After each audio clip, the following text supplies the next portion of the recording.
कोणता आहे? कोणता शतक आहे? 1900. आणि या शतकाची 1 जानेवारी कधी येते? सोमवार. कोणती येते? सोमवार. सांगितलंय कोणता वार येते? सोमवार. एवढं समजलं? ओके. आता प्रश्नाकडे जाऊ. 26 नोव्हेंबर 1949 ला कोणता वार होता? कोणता वार होता? आता हा 1900 आहे.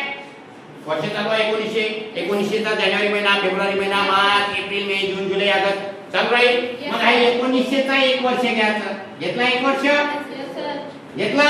मग 1900 झाल्यावर 1901 येईल.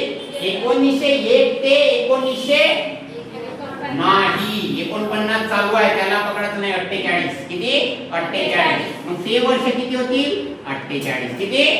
चालू वर्षाला पकडायचं नाही, हे लक्षात ठेवा. नाही तुम्ही म्हणाल 49 वर्ष आणि हा 1 वर्ष 50 वर्ष होणार नाही. आता हा 1 वर्ष चालू आहे, 1900 चालू आहे ना, त्याची 1 जानेवारीची तारीख सोमवार आली ना. मग कोणता वर्ष लागला? 48 संपला. मग 49 लागला.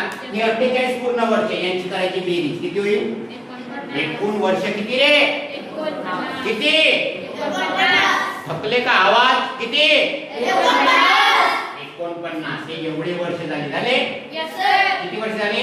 49. आता मला सांगा इथून वर्ष सुरू झालं 1901, 1902, 1903, 1904. पहिला लीप वर्ष 1904. ओके. पहिला लीप वर्ष, लीप वर्षाची ट्रिक सांगितली का नाही? सांगितली.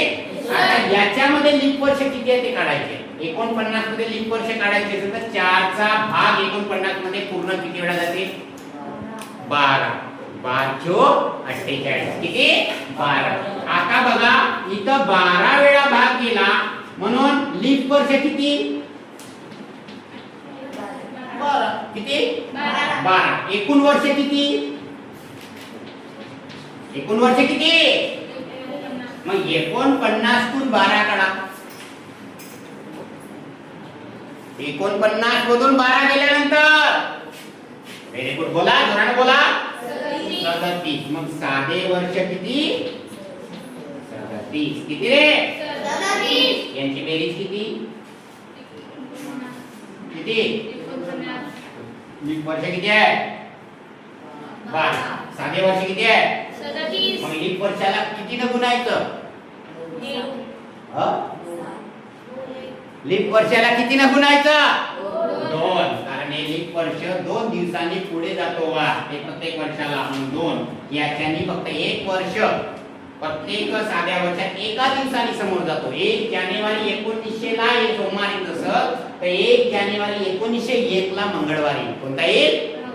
मंगळवार. हे लक्षात ठेवा. 1 वर्ष हा एका दिवसांनी समोर जातो. पण लीप वर्षात किती दिवसांनी समोर जातो? 2. किती? 2. 12 दुने 24. 37 एक 37. यांची काय करायची आता? काय करायची रे? सांगा बेरीज किती येते? 7 आणि 4 5 1 चला 1 3 आणि 3 किती आले? 61 आले. बरोबर? बेरीज बरोबर आहे का? पहिले वर्ग कसं लागेल? आहे ना? बरोबर आहे ना? आलेल्या बेरजेला कशाने भागायचं? 7. कशाने? कारण वारांचे दिवस किती? 7. याच्याने भागा. तर 61 भागीला 7 सांगा.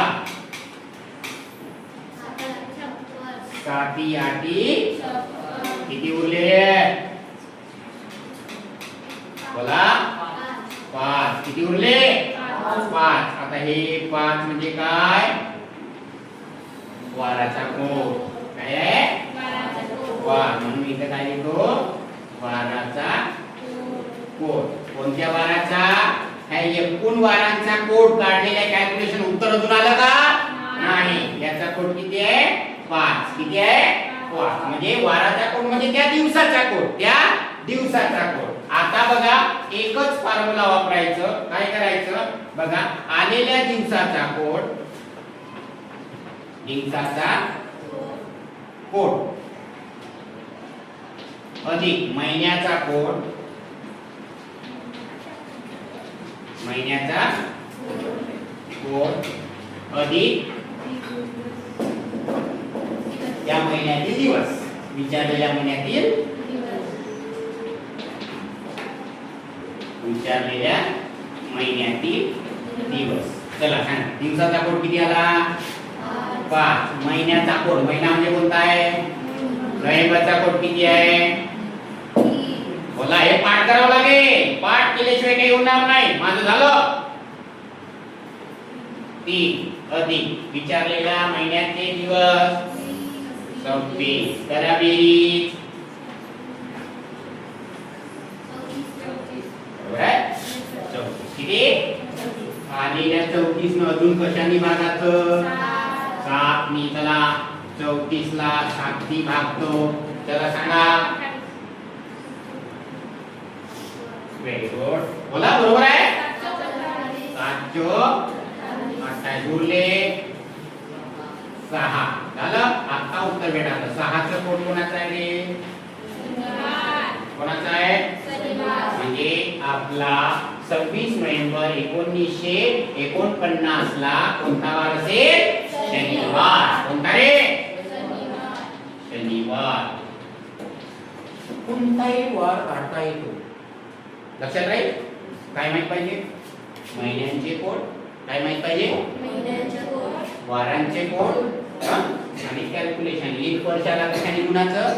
2 आणि साध्या महिन्याला साध्या वर्षाला 1 यांचा कॅल्क्युलेशन केला. अजून कशाने भागायचं?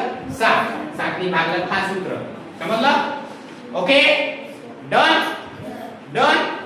सराव करावा लागेल. मी 5 गणित देणार आहोत. 5 गणित सोडवाल तर तुम्हाला येईल. ओके आहे मजेशीर आहे का नाही?